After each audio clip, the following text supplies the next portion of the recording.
बिस्मिल्लाहिर्रहमानिर्रहीम, अस्सलाम वालेकुम जी। मैं नजमुल हसन बाजवा हूँ। नाज़रीन कराम, खबर बड़ी मज़ेदार है।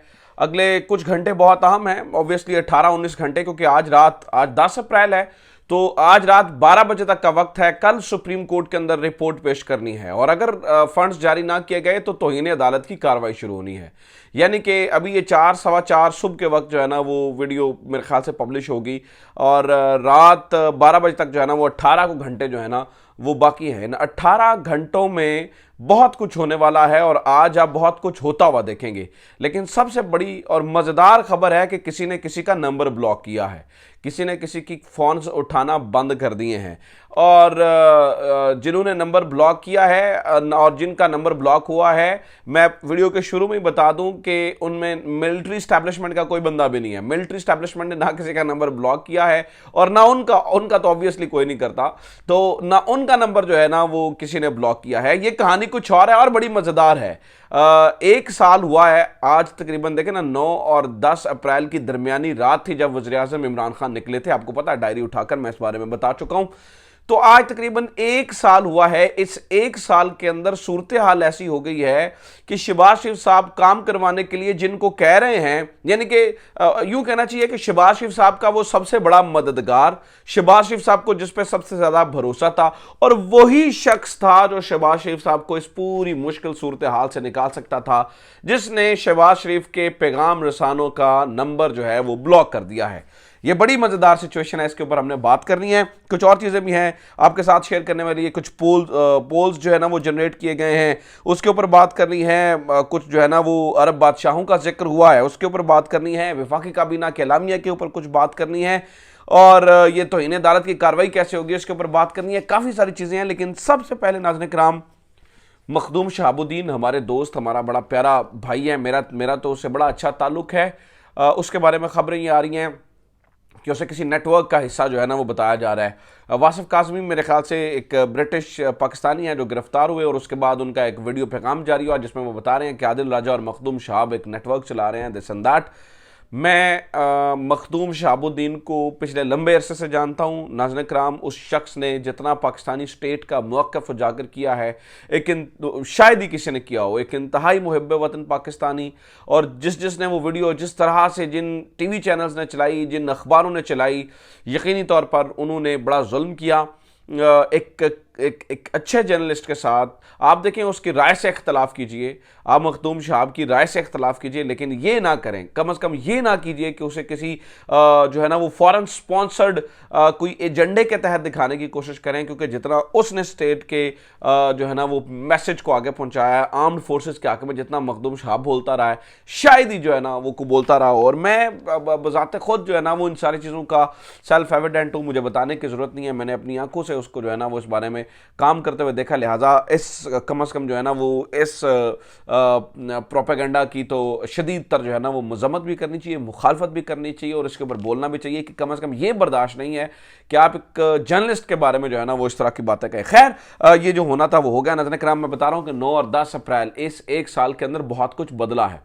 इस एक साल के अंदर 9 और 10 अप्रैल की दरमियानी शब इमरान खान वज़ीर आज़म हाउस से निकला था और अब यही 9 और 10 अप्रैल की जो दरमियानी रात है ये शहबाज शरीफ साहब के ऊपर भारी पड़ी हुई है।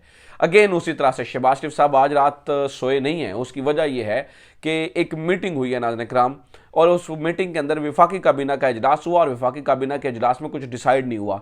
दोस्त बताते हैं, वाकफान हाल बताते हैं कि शहबाज शरीफ साहब इस इजलास के अंदर बहुत ज़्यादा फ्रस्ट्रेटेड नज़र आ रहे थे, बहुत ज़्यादा जो है ना वो अजीब मखमसे में नज़र आ रहे थे। उन्हें समझ नहीं आ रही थी कि करना क्या है, क्योंकि शायद जो उन्हें भाई की तरफ से हुक्म मिला था करना उन्होंने शायद वैसा ही है, लेकिन उनका या ज़मीर इजाज़त नहीं दे रहा था, या उनके गट्स इतने नहीं हैं, या उनके कंधे इतने मजबूत नहीं है कि उस प्रेशर को बर्दाश्त कर सकें, लिहाजा वो ये कर नहीं पा रहे थे।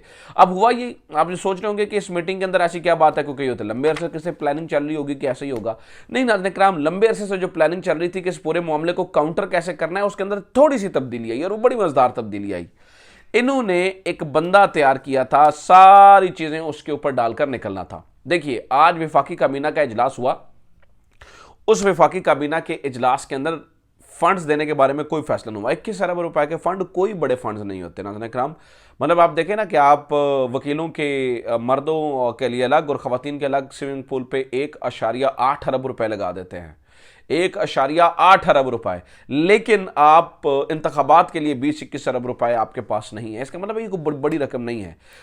लिहाजा इन्होंने ये प्लान तैयार किया हुआ था कि आज विफाकी काबीना से वो फैसला नहीं हो रहा था, तो विफाकी काबीना ने वो जो मैंने खबर आपको दी थी आज वो सच साबित हुई। मैंने आपको बार बार कहा था ये पार्लियामेंट के अंदर लेकर जाएंगे और पार्लियामेंट से रिजेक्ट करेंगे कि तौहीन अदालत उसके ऊपर नहीं लगेगी।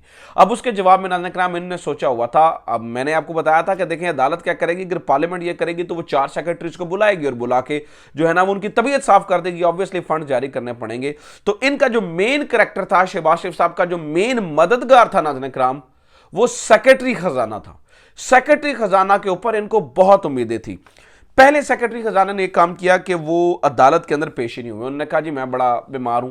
फिर अदालत ने सेक्रेटरी खजाना को, एडिशनल सेक्रेटरी खजाना वहां में मौजूद है या डिप्टी सेक्रेटरी खजाना, खैर उनको हदायत जारी की। उसके बाद अदालत ने वाज़ेह तौर पर कहा कि सेक्रेटरी खजाना को इन पैसों को रिलीज करना है, वो करना ही करना है। नाज़रीन किराम अब इनका दिल ये था कि देखिए अगर शहबाज शरीफ साहब बच जाएं, अगर सेक्रेटरी खजाना के ऊपर तौहीन अदालत लग भी जाती है तो कोई बात नहीं है, चलें सेक्रेटरी तक मामला रहेगा, प्राइम मिनिस्टर तक नहीं आएगा और प्राइम मिनिस्टर बच जाएंगे, सेक्रेटरी रगड़ा जाएगा। इस पूरे मामले के अंदर जो जिस बंदे को ऑन बोर्ड लेना था, जो सबसे बड़ा मददगार था, वो सेक्रेटरी खजाना था। अब मजे की बात आपको बताऊं, सेक्रेटरी खजाना 21 अप्रैल तक मुल्क छोड़कर ही चले गए। अब वो जो खबर जो मैंने शुरू में आपको बताई थी, अब मज़ेदारी क्या हो रही है, सुनिए ज़रा नाज़रीन किराम, मज़ेदारी क्या हो रही है। मज़ेदारी ये हुई है कि इन्होंने बंदे उनके जाने से पहले उनको कन्विंस करने के लिए बैचमेट्स कुछ इधर उधर से साथियों को कहा कि आप सेक्रेटरी खजाना साहब को समझाइए कि हम बड़े मुश्किल में हैं, हमारी मदद करें, आप कोई भी टेक्निकल रीज़न देंगे शायद कोर्ट उसे बाय करे, हमारे आर्ग्यूमेंट को तो एक सियासी आर्ग्यूमेंट समझ के कोर्ट बाय नहीं करेगी। सेक्रेटरी खजाना जो है ना वो रिप्रेजेंटेटिव होता है, तो आप सेक्रेटरी खजाना को, इन्होंने अपने दोस्तों को कहा कन्विंस करें। हमारी इत्तलात ये है कि नाज़रीन किराम उन्होंने मना कर दिया और जो दोस्त ज्यादा इसरार कर रहे थे, शहबाज शरीफ के पैगाम रिसां थे, जो शहबाज शरीफ के कहने पे ज्यादा इसरार कर रहे थे, उनका नंबर सेक्रेटरी खजाना साहब ने ब्लॉक कर दिया है और वो खामोशी से जो है ना वो 21 अप्रैल तक जो है ना वो दौरे पर बाहर जा रहे हैं। अब ये सब कुछ हो रहा है नाज़रीन किराम चूंकि कल 11 तारीख को सुबह इन्होंने अदालत के अंदर रिपोर्ट पेश करनी है। ठीक 18 घंटे पहले खबर आती है कि सेक्रेटरी खजाना साहब फुर हो गए, वो मुल्क से ही चले गए। उसकी वजह नाज़रीन किराम कोई भी ब्यूरोक्रेट देखें वो हक में जानिब है, वो समझते हैं सेक्रेटरी खजाना या ब्यूरोक्रेट्स ये समझते हैं कि ये आग हमारी लगाई हुई नहीं है, इन्होंने आग लगाई है, ये खुद उसके अंदर भुगते हैं, हमें क्यों जला रहे हैं, हमारे करियर को क्यों खराब कर रहे हैं, हमारी सर्विस को क्यों खराब कर रहे हैं, हमारी सर्विस खराब हो रही है। तो कोई भी ब्यूरोक्रेट नाज़रीन किराम जेल में नहीं जाना चाहता है, चाहे वो कितना ही किसी के साथ लॉयल हो, किसी पार्टी के साथ लॉयल हो, ऑब्वियसली वो जेल के अंदर नहीं जाना चाहता है। लिहाजा जेल से बचने के लिए सेक्रेटरी खजाना साहब पतली गली लिए और वो फुर होकर फरार हो गए। बल्कि जो लोग उनको जो है ना वो कन्विंस कर रहे थे कि आप प्राइम मिनिस्टर साहब को रेस्क्यू करें, उन लोगों का हमारी इतलात ये हैं कि नंबर ब्लॉक कर दिया गया है, नंबर बंद कर दिया गया है और ये सारी चीज़ें जो है ना वो हो रही हैं। अच्छा नाज़रीन किराम, मैं आपको ये भी बता दूं कि साइड लाइन पर भी बहुत कुछ हो रहा है, साइड लाइन पर भी बहुत सारी खबरें जो है ना वो सुनने को मिल रही हैं। एक खबर यह है कि मतीउल्लाह जान साहब ने आज एक सर्वे कंडक्ट करवाया जिसमें उन्होंने पूछा कि चीफ जस्टिस उमर अता बंदयाल को इस्तीफा देना चाहिए या नहीं देना चाहिए। और ये सब कुछ हो रहा है नाज़रीन किराम तौहीन अदालत की कार्रवाई से ठीक 17, 18, 19, 20, 25 घंटे पहले। तो इन्होंने एक सर्वे कंडक्ट कराया जिसके अंदर जब सर्वे पे लोगों की नजरें पड़ी तो पता चला कि ये तो 50-50 जा रहा है। कुछ आधे लोग कह रहे हैं इस्तीफा दे दें, आधे लोग जो है ना वो कह रहे हैं इस्तीफा नहीं दे। बाद में बहरहाल पीटीआई के लोगों ने रश किया और 54% जो लोगों ने कहा कि ठीक है चीफ जस्टिस को इस्तीफा नहीं देना चाहिए। लेकिन नाम अब इत्तलात ये आ रही हैं कि जो जिन लोगों ने जो है ना वो कहा है ना कि इस्तीफा देना चाहिए, पता ये चला है, इतलात ये आ रही है कि नून लीग ने आज बहुत पैसा चलाया है सिर्फ और सिर्फ इस सर्वे के ऊपर। और पैसा चलाकर जो है ना, क्योंकि उसके बाद तारिक मतीन हमारे दोस्त हैं, उन्होंने एक और जो है ना वो पोल जनरेट किया। उन्होंने जब पोल जनरेट किया उन्होंने कहा जी जस्टिस काजी फायजी साहब का इस्तीफा देना चाहिए। तो वुड यू बिलीव 90, अभी तक मेरे ख्याल से 25-26 हज़ार वोट हो गए हुए थे जब मैंने लास्ट देखा है, तो 95% लोगों ने कहा जी हाँ जस्टिस काजी फायजी साहब को इस्तीफा देना चाहिए। तो अब क्या ये पोल सच्चा है या दूसरा पोल सच्चा है, जो है ना वो ये चीज़ें देख रहे हैं। अच्छा, इन सारी चीज़ों की और भी बहुत सारी चीज़ें हैं, लेकिन मैं आखिरी चीज़ शेयर करके आप इस वीडियो को ख़त्म करता हूँ क्योंकि ये वीडियो लंबी हो रही है।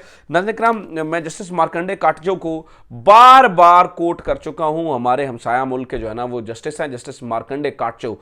जस्टिस मार्कंडे काटचो ने आज एक और बड़ी खूबसूरत बात की है, वो मैं ज़रूर कोट करना चाहता हूँ वीडियो को ख़त्म करने से पहले। जस्टिस मार्कंडे काटचो कहते हैं, मैंने 20 साल सर्विस की है, 20 साल, 20 ईयर्स। कहते हैं मैंने 20 साल सर्विस की है। इन 20 सालों के अंदर मैं 3 हाई कोर्ट का जस्टिस रहा हूँ, मैं सुप्रीम कोर्ट का जज रहा हूँ। मैंने अपने 20 साल करियर में कभी फुल कोर्ट बनते हुए नहीं देखा। कहते हैं कि मुझे ये समझ नहीं आती कि ये जो फुल कोर्ट बनाने का वो रौला है क्या। एक खबर ये भी है नाज़रीन किराम के जो चीफ जस्टिस ऑफ पाकिस्तान है उन्होंने मुलाकातें की हैं और 1-to-1 मुलाकातें की हैं, और सुना है कि कल उन मुलाकातों का भी कोई रंग जो है वो देखने को मिलेगा। चीफ जस्टिस जो है ना वो दोबारा एक्टिव नज़र आ रहे हैं। तो देखते हैं ज़रा कल का दिन बड़ा हैपनिंग है, कल क्या क्या होता है, क्योंकि कल के ही दिन जस्टिस काजी फायज़ ईसा का जो रिव्यू है वो भी लगा हुआ है, और वो जो है ना वो उसके ऊपर भी समात होनी है, और वो इन चैम्बर समात होनी है।